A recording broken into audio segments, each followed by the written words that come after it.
White snow, blue sky, awesome you.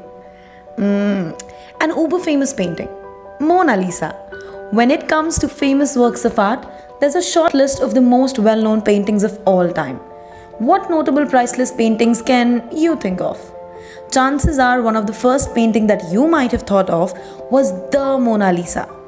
The Mona Lisa is a half-length portrait of a woman by the famous Italian artist Leonardo da Vinci. But have you ever wondered who she really was? Well, you're not alone. So we did the research for you, and in this video, we will discuss who was Mona Lisa.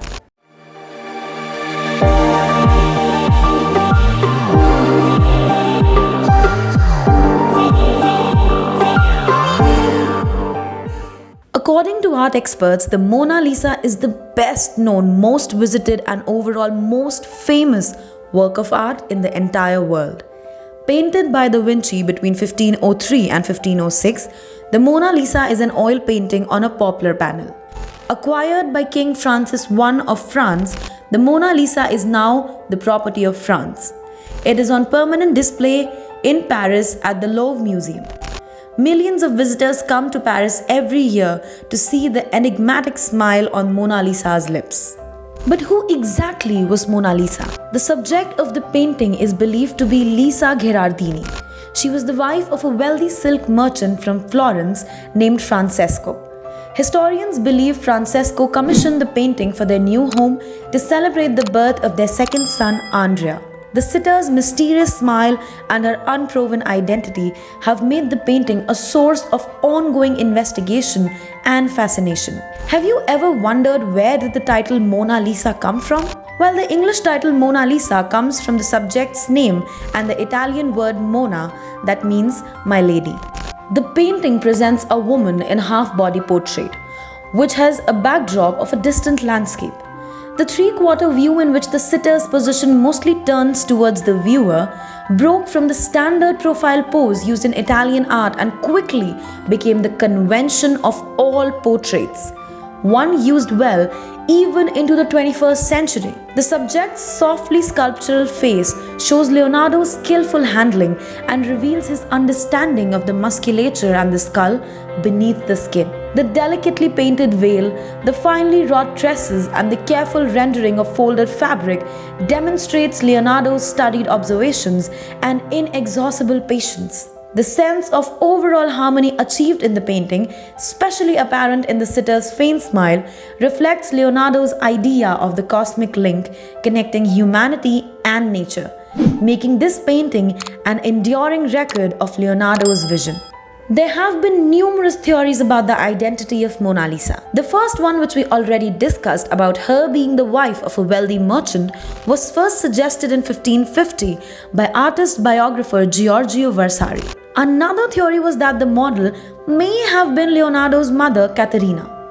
That interpretation was put forth by Sigmund Freud, who seemed to think that Mona Lisa's mysterious smile emerged from a perhaps unconscious memory of Caterina's smile.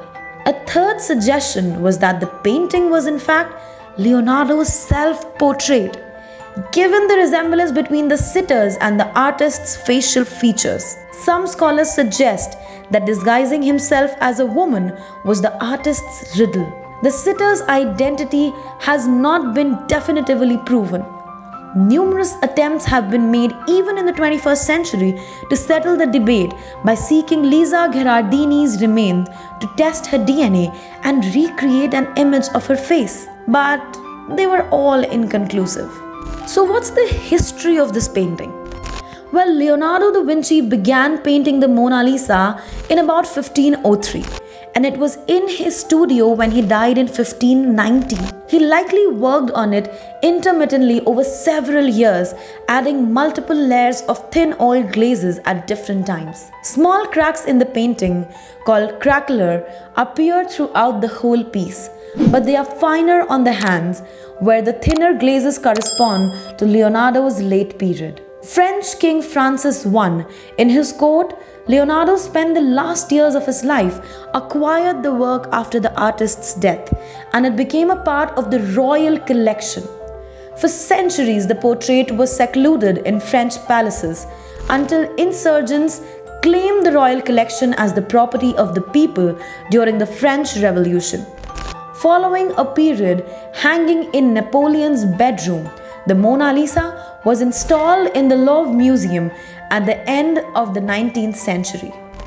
Oh, by the way, do you know that Mona Lisa was even stolen? In 1911, the painting was stolen, causing an immediate media sensation. People flocked to the Louvre to view the empty space where the painting was once hung. The museum's director of painting resigned, and poets and artists, including Pablo Picasso, were even arrested as suspects. 2 years later, an art dealer in Florence alerted local authorities that a man had tried selling him the painting. Police found the portrait stashed in the false bottom of trunk belonging to an Italian immigrant who had briefly worked at the Louvre, fitting glass on a selection of paintings, including the Mona Lisa.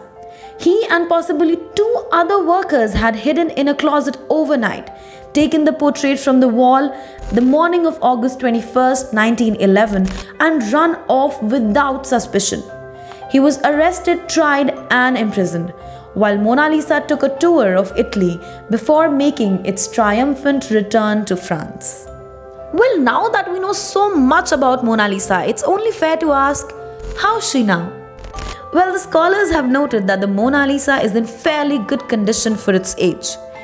The poplar panel shows some evidence of warping from resistance to its original frame and to braces added by early restorers.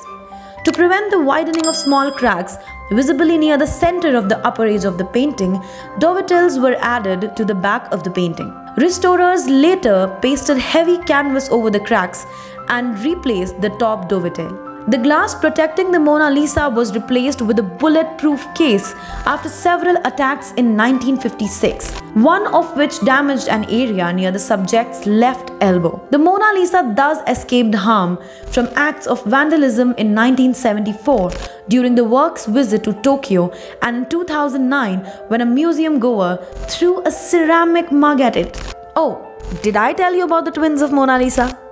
Well, at least a dozen excellent replicas of the Mona Lisa exist, many of them by Leonardo's students. One such copy is available at the Prado Museum in Madrid, which was thought to have been painted years after the original. However, during restoration of the painting in the early 2010s, which included using infrared reflectology to examine the work beneath the surface, conservators discovered that the painting had changes that mirrored those of the original. The findings suggested that the artist, likely one of the master's assistants, painted the copy as Leonardo worked on Mona Lisa in his studio. Thus, the Prado version became the only known copy completed during Leonardo's lifetime. Conservators cleaned the entire painting and removed its black background, revealing a detailed landscape resembling Leonardo's version. Mona Lisa had a massive influence on numerous forms of arts. The influence of Mona Lisa on the Renaissance and later times has been enormous, revolutionizing contemporary portrait painting. Not only did the three-quarters pose become the standard, but also Leonardo's preliminary drawings encouraged other artists to make more and freer studies of their paintings and stimulated connoisseurs to collect those drawings. Poets, musicians, and other painters have been inspired by this mesmerizing piece of art. The painting has managed to carry its enigma for centuries and attracts many interested viewers like you and I. Well, you know what else attracts enthusiastic viewers? It's us, our World of Vogue's YouTube channel. So, you know the drill. Comment your views, like our videos, share them with fellow enthusiasts, and until we meet next, stay curious, stay awesome. World of Vogue's signing off.